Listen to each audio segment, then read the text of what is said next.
Now, depending upon which study you believe, you have between a 70 and 95% chance of having your transformation fail. I don't know which of those is right, so let's just call it 70%. That's still pretty bad. In this video, we're going to start with a fundamental change in thinking that can go a long way to restacking those odds in your favor. We're going to rethink timelines. Now, this isn't a discussion about how long your timeline is. It doesn't matter whether your timeline is long or short.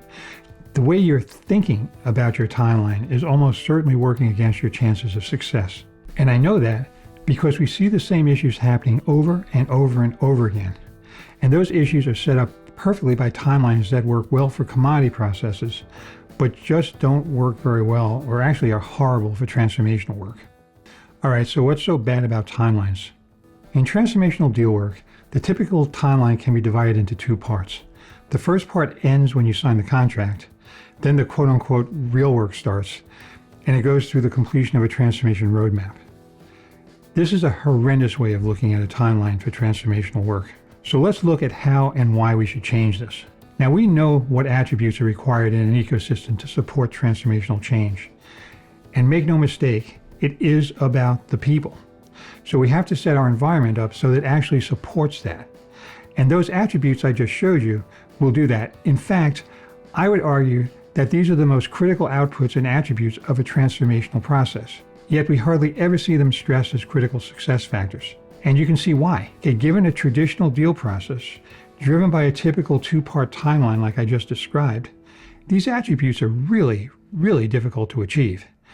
And the problem is that by focusing on the contract as the endpoint of a procurement process, you're starting out right away by focusing on getting the best contract and the best pricing that you can, which might seem like a good idea, but can actually be quite counterproductive and destructive in practice.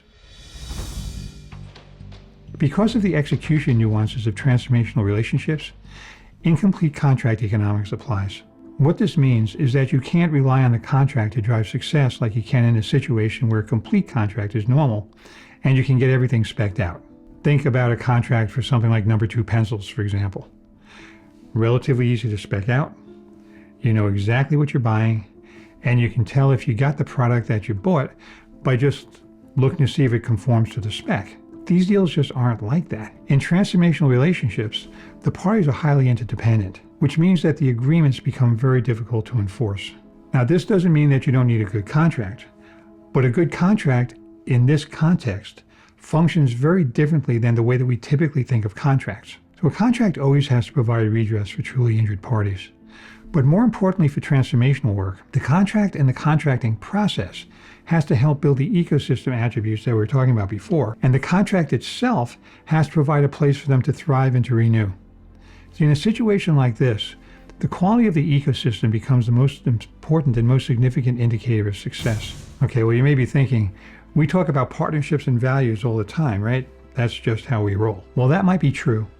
But the participants in a process set up this way will almost always suffer from various cognitive biases. The first one we'll discuss is called the fixed pie bias, which, by the way, is extremely difficult to say. Fixed pie bias is a mental trick that our minds play that convinces us that the other party's gain is automatically our loss. Because there's a fixed pie, if they get a slice, well, that's one less slice of pie for you. The second bias that weighs into this situation is something called the negotiator's dilemma. And in this context, the term negotiator really means anybody who's involved in the discussions with the other party. And no matter what our stated objectives may be, the negotiator's dilemma draws us back towards what our gut tells us is the real purpose of the negotiation.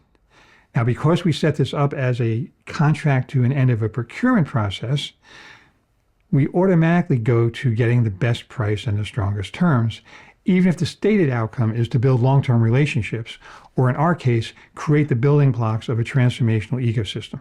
And this can be very, very difficult to overcome, particularly with negotiators who aren't experienced doing work where incomplete contract economics applies. It doesn't matter that we may be talking about values or relationships and value creation and respect. Eventually, the cognitive biases will just sabotage us.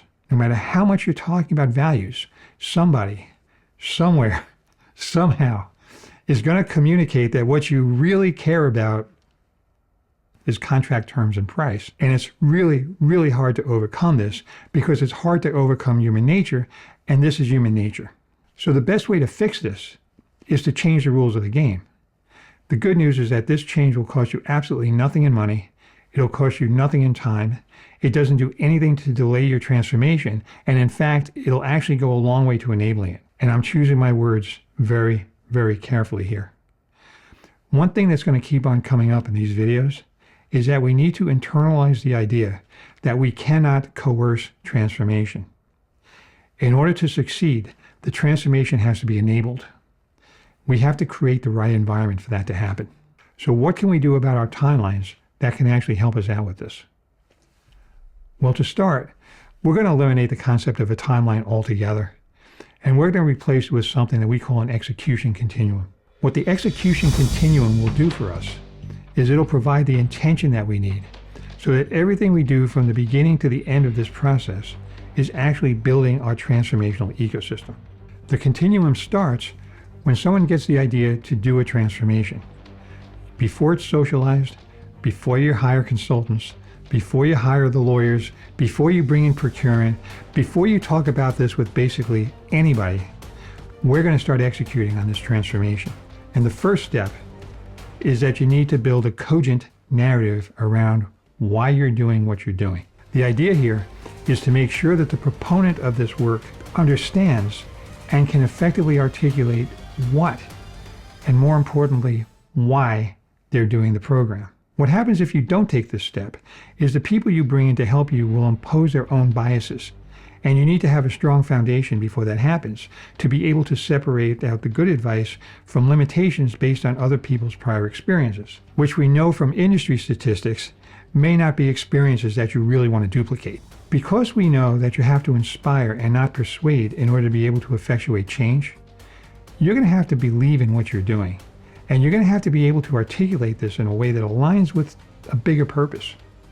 So from the very inception of this process, you're doing meaningful work that'll start to build the transformational ecosystem and set you up for success. Now, on the other end of this continuum is when you transition out of the environment that you're transforming into. It's not the contract signing. It's not vendor down selection. It's not completion of a transformation roadmap.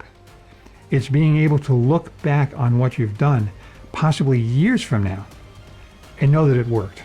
So everything along this continuum, from the time that this initiative is just a twinkle in your eye until the time you're transitioning out of the environment that you're transforming into, will be done in a way that enables the environment that's required for this magnitude of impact. Everything becomes an enabling function.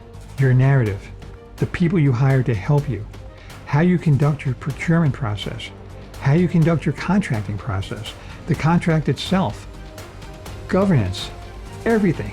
Everything is designed and purposely driven to serve the construction of the transformational ecosystem. And this changes everything. So just to recap, the quality of the ecosystem is the most important indicator of a successful transformation, but cognitive biases can get in the way. The best way to beat those biases is to change the rules of the game. And setting up an execution continuum instead of standard timelines can help to overcome those biases by shifting our mindset towards achieving a great transformational ecosystem instead of having a laser focus on intro milestones that can actually hurt your chances of success. In the next video, we're going to dive into the differences between complex and non-complex relationships. Okay, now that concept is absolutely foundational for success. But as far as changing the way of thinking from traditional timelines to execution continuums, keep in mind that this is mostly a change in intention. If a change doesn't cost more, if it doesn't take more time, if it's relatively easy to implement, and we know that the alternative can result in a 70 to 90% failure rate, why not give it a try?